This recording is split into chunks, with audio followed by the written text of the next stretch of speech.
Hi, today I'm going to be talking about Philip Schunnick's article on progressive resistance to nationalism in the 1980 boycott of the Moscow Olympics.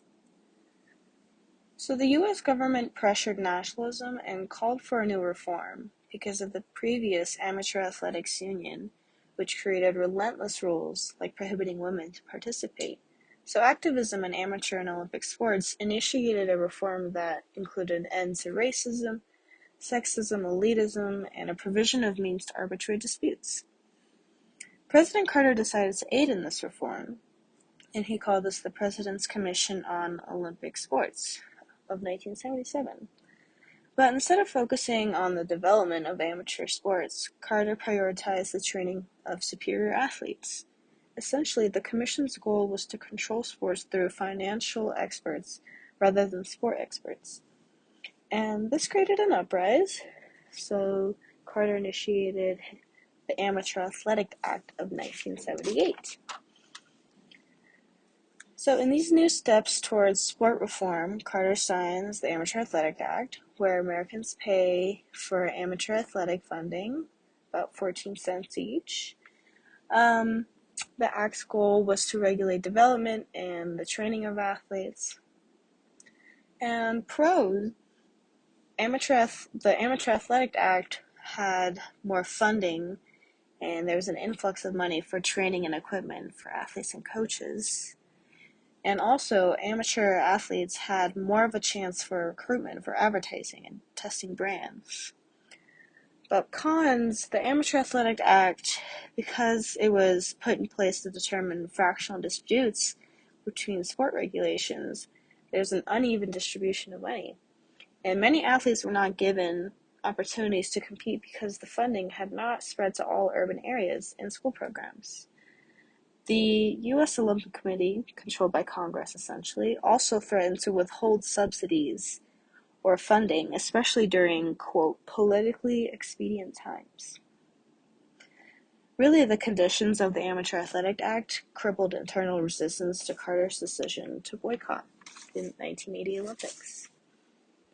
So before this Olympics, a group from Canada, US, Puerto Rico, group of athletes, coaches, professors, journalists, all went on this tour invited by the USSR to support Moscow Olympics against unfair attacks. And they also wanted to measure Soviet intentions with the Olympics, as well as inspect their Olympic facilities. So this whole group met Sergei Pavlov, the president of the Soviet Olympic Committee, and he was very explicit about Russia's or Soviet Union's participation in international sports. Pavlov said that no matter what political situation the USSR was in, they always participated in international sports. He also pointed out that when the U.S. invaded Vietnam, nobody questioned a boycott. Also, some U.S. journalists interviewed some Soviet citizens on the boycott, and they pointed out that the U.S. media is just as controlled as theirs, and even states lies about the USSR to paint them in a negative light. They believed that the U.S. government was getting in the way of peaceful relations between the U.S. and the USSR. And this tour was also not supported by the U.S. Olympic Committee.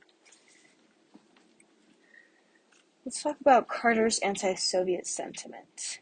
So in spring of 1978, Carter suggested an Olympic boycott because of human rights violations in the USSR.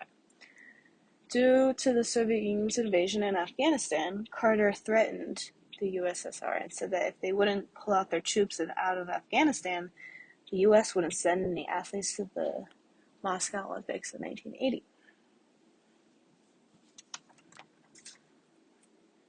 So, first discussion question.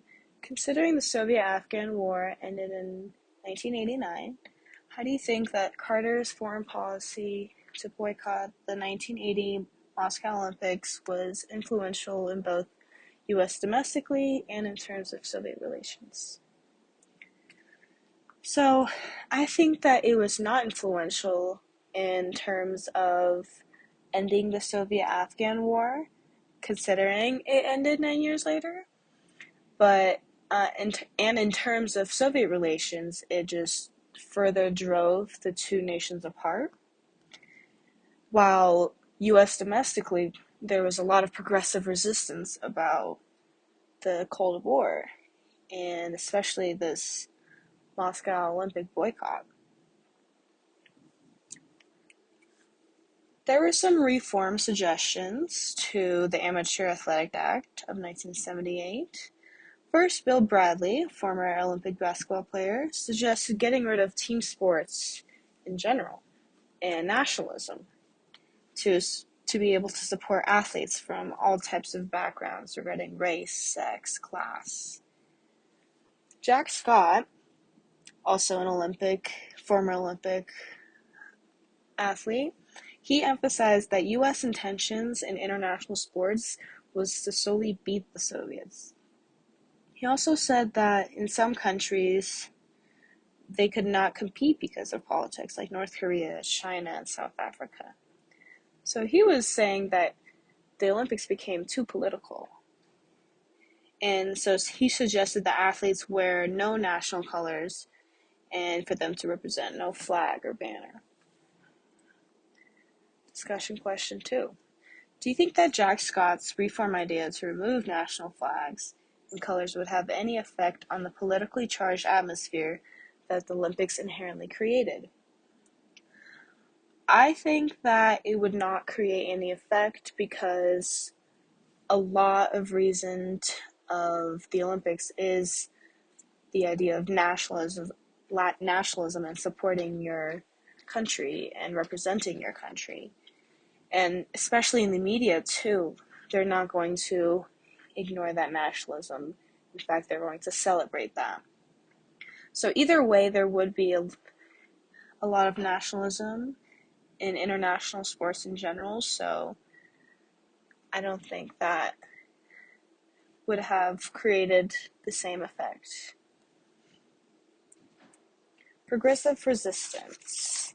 So, there was a lot of uprise in the Amateur Athletic Act and the Moscow Olympics. So the White House and State Department decided to gather a public opinion poll. And most of the comments and the opinions were negative. And they, meaning the media, decided to suppress and ignore all negative opinions and everyone who expressed this negative opinion. The House of Representatives and the Senate voted in favor for the boycott, and they knew that the U.S. Olympic Committee had the final vote. So they pressured them to vote for the Olympic boycott. And this caused another uprise, and in fact, 25 U.S. athletes filed lawsuits against the U.S. government to prohibit the stopping of athletes at the border, and unfortunately lost. And this decision to boycott was completely out of the athletes' hands. A few more organizations and demonstrations and monitored polling organizations existed.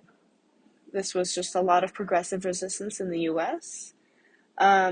First, we have Curtis Stone, a former Olympian, who was supported by the USOC. And he actually invited leaders of sports federations to discuss the human rights for athletes and essentially the freedom to assemble, travel, and participate in Olympic Games for future problems so this wouldn't happen again.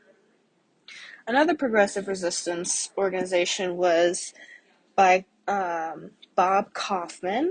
He was an attorney from Cleveland, and he saw out a justice in the boycott as a contradiction in the U.S. Olympic Committee Constitution. The USOC is supposed to represent and promote and support amateur athletic activities as non-political, autonomous organization. to provide opportunities in international sports, no matter the political nature. Also, during the spring of 1980, other organizations formed to oppose the boycott. We have the Committee to Save the Olympics, the Athletic Union to Save the Olympics, the United to Save the Olympic Coalition, Colorado Citizens to Save the Olympics, Lawyers for a Sport Federation, Athletes in Moscow, Sport for People in New York. There is also the Association of Track and Field Athletes, and this national organization's purpose was to protect the rights of athletes imposed by the boycott. And they were more concerned with the right to compete rather than preserving rights. But the most extensive coalition was the coalition to oppose the Olympic boycott in Eugene, Oregon. And this was a calling to an end to the boycott and the manipulation of U.S. athletes and being used as political pawns, and to end pro-war and end drafts. This coalition debate was held at the University of Oregon, presented by Nelson Linsky, who pointed out that the line between militarism and morality was overstepped by Carter. Carter was pressured by foreign countries and drove the U.S. and the USSR apart further.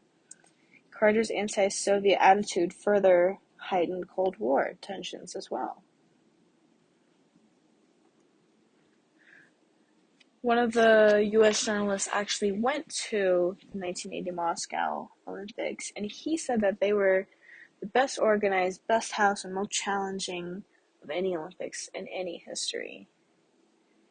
So, in conclusion, the U.S. really just punished themselves and their athletes instead of punishing their enemy. And the Olympic boycott also led to the removal of a U.S. representative on the IOC Executive Committee, as well as the re-election defeat of Carter. Really, the USSR just held high hopes for peaceful relations with the U.S., and it did not happen.